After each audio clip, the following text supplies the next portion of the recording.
Muy bien, vamos a hablar un poco de la introducción a los conceptos de biofarmacia y farmacocinética.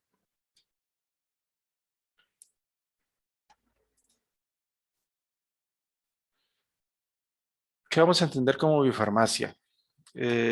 Podemos definirlo como el estudio de los factores que influyen en la biodisponibilidad de un fármaco en el hombre y los animales, y el uso de esta información para optimizar la actividad farmacológica o terapéutica del principio activo que se encuentra dispuesto en la forma farmacéutica en la aplicación clínica. Aquí podemos identificar, digamos, algunos términos importantes. Uno, biodisponibilidad, del cual, bueno, en el curso de físico-química algo discutimos al respecto. Otro es optimizar. ¿Qué vamos a optimizar? Bueno, la actividad farmacológica o terapéutica. ¿De quién? De un principio activo, pero no es un principio activo solo, sino que está dispuesto en una forma farmacéutica. ¿Con qué objetivo? Bueno, para que eso sea aplicado en la clínica, ¿verdad? Entonces vean que la biofarmacia está muy relacionada con todos estos conceptos, ¿verdad? Actividad farmacológica, atención clínica, etcétera, etcétera. Entonces, es algo muy, muy básico, muy fundamental para lo que implica el uso de los medicamentos. Según Wagner, la biofarmacia es una disciplina que describe de forma cuantitativa la variabilidad de las respuestas terapéuticas en función de la mejor o peor formulación del medicamento. Bueno, conforme vayamos avanzando un poco en los contenidos de biofarmacia, vamos a entender el porqué de esta definición de Wagner de la biofarmacia.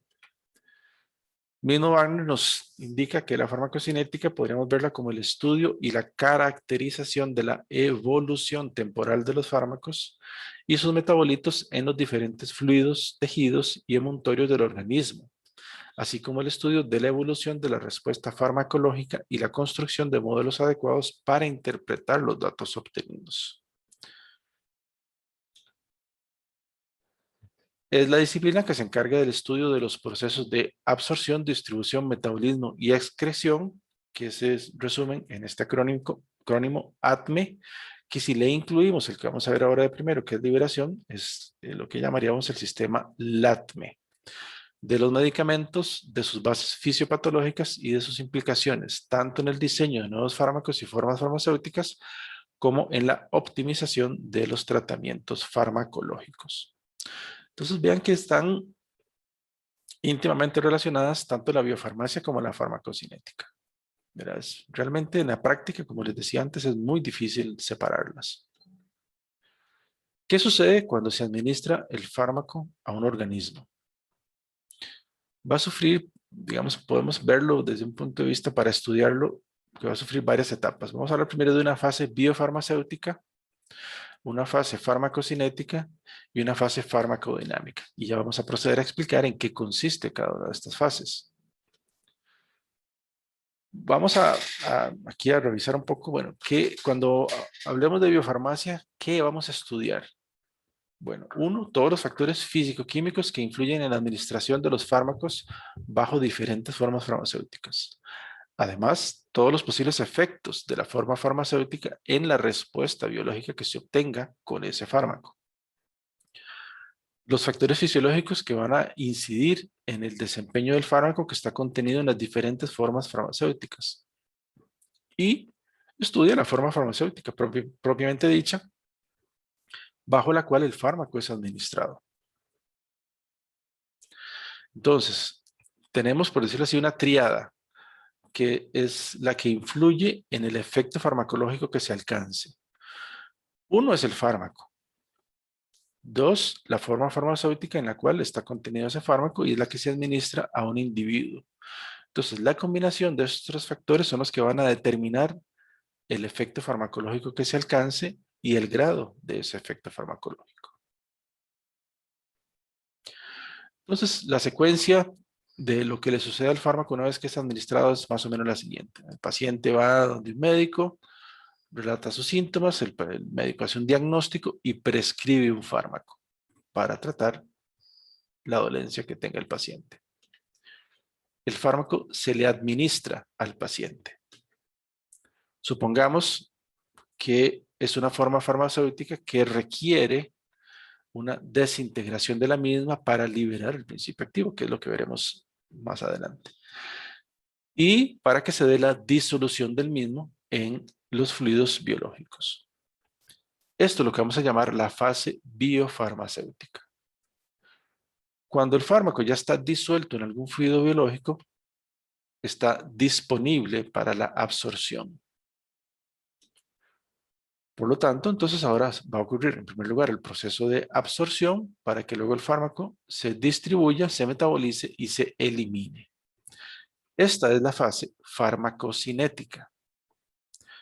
Pero una vez que el fármaco ha sido absorbido y se ha distribuido y además sigue o va a sufrir los procesos de metabolismo y eliminación, está ahí circulando por todo el torrente sanguíneo, el fármaco está listo para ejercer su acción farmacológica. Y por lo tanto, entonces llegará al órgano o tejido en el que se encuentra su receptor, que provocará una respuesta bioquímica, que es lo que interpretamos como la acción farmacológica. Esta etapa es la fase farmacodinámica. Para que al final se obtenga el efecto farmacológico deseado. Muy bien, es necesario definir algunos conceptos que vamos a utilizar a lo largo del curso. Bueno, luego de la administración de un fármaco por una vía extravasal, oral, intramuscular, sublingual, cuando se grafique la concentración plasmática en función del tiempo, pues esta concentración plasmática por este tipo de vías de administración inicialmente va a aumentar, llegará a un máximo y ese máximo es lo que vamos a llamar como Cmax y el tiempo al que se alcanza ese máximo es lo que vamos a llamar el Tmax. Y luego, una vez que se ha alcanzado el Cmax, esa concentración va a empezar a disminuir. Y va a empezar a disminuir y disminuye. Ahora, todo el área bajo esta línea es lo que vamos a llamar el área bajo la curva. ¿Y qué importancia tienen estos parámetros? Bueno, que nos permiten o nos van a ser útiles para definir la biodisponibilidad. Entendemos biodisponibilidad como la cantidad relativa y la velocidad a la cual un fármaco entra al torrente sanguíneo a partir de una forma farmacéutica dada. Entonces, la cantidad relativa usualmente la vamos a, digamos, determinar o relacionar con el área bajo la curva. Se habla de relativa porque normalmente entonces este valor se divide entre la dosis administrada.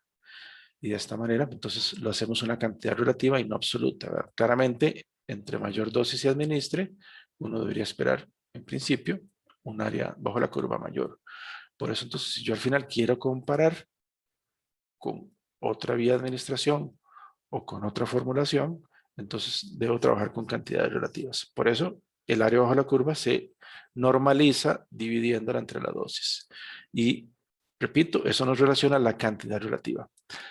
La velocidad, en este caso, nos la dará el tiempo requerido para alcanzar la concentración máxima. Por lo tanto, entonces el valor de Cmax y el Tmax van a estar relacionados con la velocidad a la cual el fármaco ingresa al torrente sanguíneo y el área bajo la curva con la cantidad relativa. Entonces, por eso, todos estos tres parámetros nos son útiles para cuantificar o determinar la biodisponibilidad de un fármaco.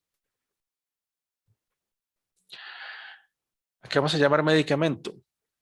Bueno, aquel fármaco que está contenido en una forma farmacéutica y que se administra con el objetivo de producir lo siguiente: un efecto terapéutico, el cual se emplea con fines terapéuticos, paliativos, profilácticos, rehabilitatorio o diagnóstico. Pero vean que en realidad el concepto de medicamento es mucho más amplio que simplemente un fin terapéutico. Entonces, ¿qué es lo que tenemos en un medicamento? Bueno, aquella sustancia que tiene el efecto farmacológico, es decir, que sirve para prevenir, para curar, etcétera, etcétera, todo lo que dijimos en la diapositiva anterior, en conjunto con sustancias que las vamos a llamar inertes, que son los, podríamos llamar los excipientes o coadyuvantes, que aquí podemos hablar de saborizantes, colorantes, agua, azúcar, almidón, etcétera, etcétera. Todo eso en conjunto nos va a dar la forma farmacéutica, que al final es la forma física, como finalmente se presenta el medicamento, con el fin de facilitar la administración y la dosificación del principio activo, lo que llamamos el fármaco, y su liberación en el momento y sitio adecuados para que se logre una correcta acción, sea esta local o sistémica. Entonces, cuando hablamos de formas farmacéuticas, por ejemplo, una forma farmacéutica son tabletas.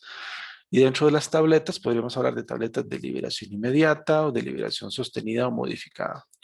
Otra forma farmacéutica podrían ser soluciones para administración oral. O podríamos hablar de suspensiones, o podríamos hablar de semisólidos como cremas, ungüentos, supositorios, etcétera, etcétera. Cada una de esas son formas farmacéuticas diferentes. ¿Por qué es necesario transformar ese fármaco, ese principio activo, en una forma farmacéutica? Bueno, en primer lugar, porque nos va a permitir proteger el principio activo, protegerlo del entorno que va a acelerar o a provocar su descomposición, por ejemplo, para brindarle características organolépticas más adecuadas. Normalmente los principios activos tienen un sabor muy desagradable. Entonces, el incluirlo dentro de una forma farmacéutica nos puede permitir enmascarar, por ejemplo, un mal sabor. También la forma farmacéutica nos permite dirigir selectivamente ese principio activo a una zona específica. Verá, por ejemplo, usando tabletas de liberación modificada, bueno, podemos evitar que el fármaco se libere en el estómago y que lo haga únicamente en el intestino. Eso no lo podemos obtener a partir del diseño de la forma farmacéutica.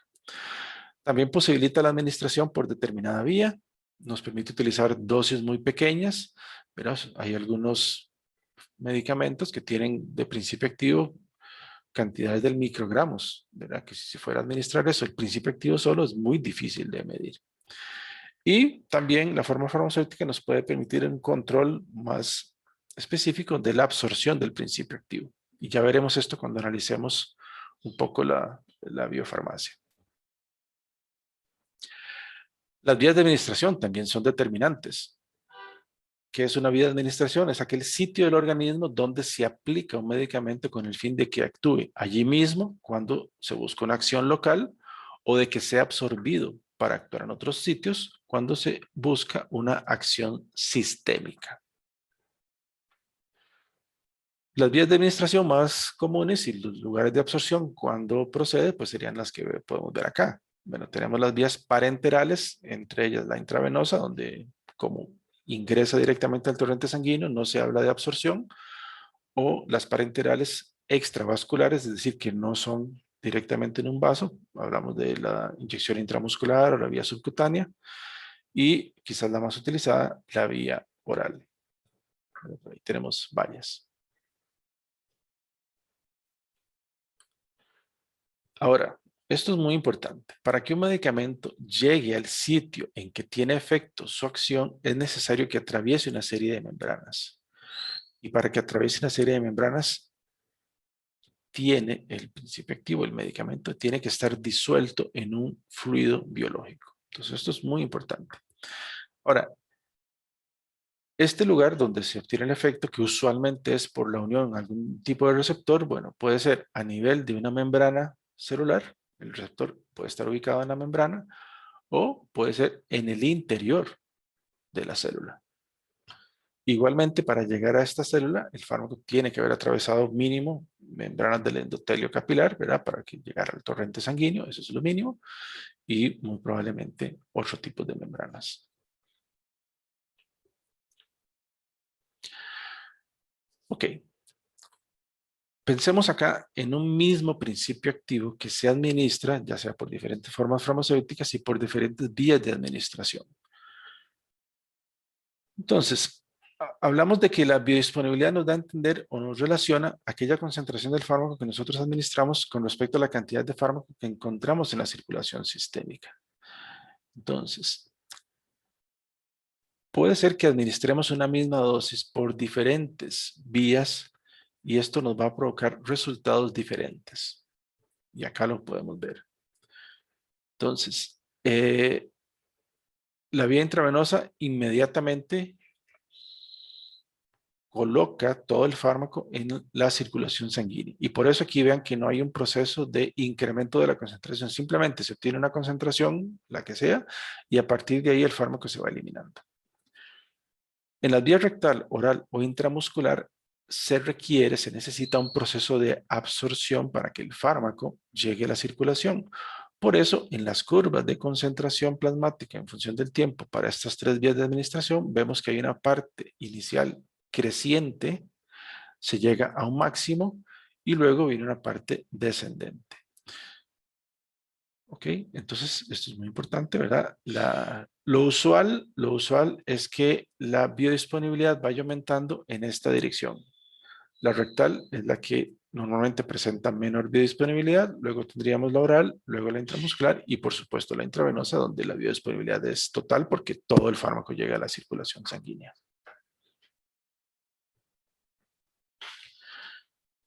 Muy bien, hablaremos ahora brevemente de cuáles son las fases fisiológicas del tránsito de un medicamento cuando es administrado a un ser vivo.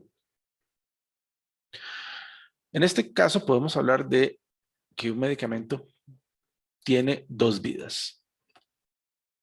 La primera vida se refiere a todo lo que sucede durante la fabricación o el desarrollo del medicamento. ¿Verdad? Su diseño, su fabricación, el control de calidad, la comercialización y la venta al paciente. ¿Verdad? Esto lo vimos mucho en el curso de físico-química cuando hablamos de la vida útil. ¿Verdad? Es desde el momento que sale de fábrica hasta que llega al paciente. ¿Verdad? Eso bien, podría ser lo que llamamos vida útil. En el momento que llega el paciente, ahí hablamos de una segunda vida. El paciente abre el medicamento y lo introduce en su organismo. Y ahí la situación es otra. Como bien habíamos indicado, entonces podemos estudiar este proceso dentro del organismo en tres fases. La primera es la fase biofarmacéutica, donde el proceso que va a sufrir el fármaco es la desintegración de la forma farmacéutica. ¿Cuál será el resultado de este proceso? Bueno, que el fármaco está disponible para la absorción. Ya veremos, en este caso tiene que estar disuelto en un fluido biológico.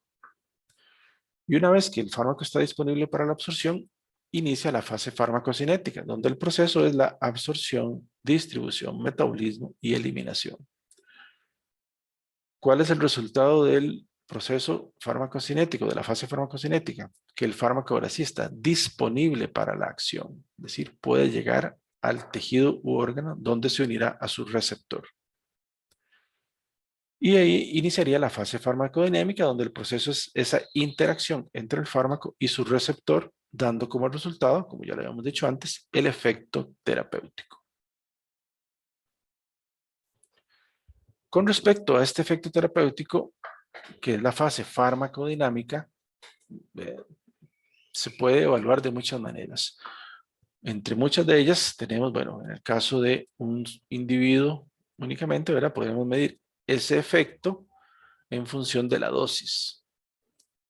¿Verdad? Y lo usual para muchos fármacos es que a mayor dosis se obtenga un mayor efecto hasta que se llegue a un punto donde ya, aunque se incremente la dosis, no se obtendrá un efecto mayor, ¿verdad? Si tiende hacia un valor máximo. Eso podría ser un resultado.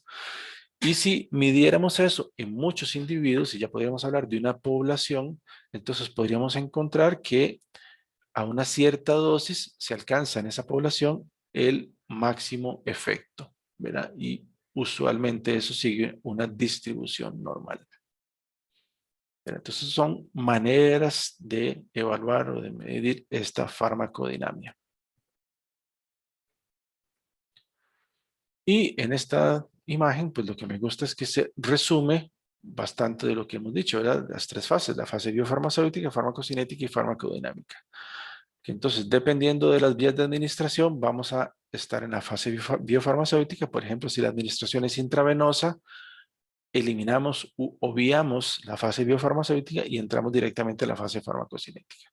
En todas estas otras rutas o vías de administración es necesario el paso de absorción, por lo tanto, el fármaco tiene que ser liberado de la forma farmacéutica y disuelto en un fluido biológico para que se dé la absorción y se llegue a la circulación sistémica. Una vez que estamos en circulación sistémica, todos los otros procesos van a ocurrir de manera simultánea.